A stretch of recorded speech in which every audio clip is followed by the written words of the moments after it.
আবহাওয়ার পূর্বাভাস। সকাল থেকে ঠান্ডা আমেজ, সাদা কুয়াশার চাদরে ঢেকেছে রাজ্যের একাধিক জেলা। পশ্চিমী ঝঞ্ঝার জেরে দক্ষিণবঙ্গের ঠান্ডা কিছুটা কমেছে, তবে কনকনে ঠান্ডার ভাবটা কিছুটা হলেও উধাও। দিন কয়েক আগেই পারদ 15 ডিগ্রির নিচে নেমে গিয়েছিল, তবে পশ্চিমী ঝঞ্ঝায় ঠান্ডার আমেজ কিছুটা কমেছে। বড়দিন আসতে আর মাত্র কয়েকটা দিন বাকি, কিন্তু এই সময়ে অন্যান্য বছরে যেভাবে জাঁকিয়ে শীত পড়ে, এবারে সেই ব্যাপারটা একেবারেই নেই।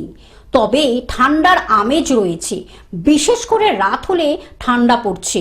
আলিপুর আবহাওয়া দপ্তর সূত্রে খবর অনুযায়ী 7 দিন আবহাওয়া শুষ্কই থাকবে।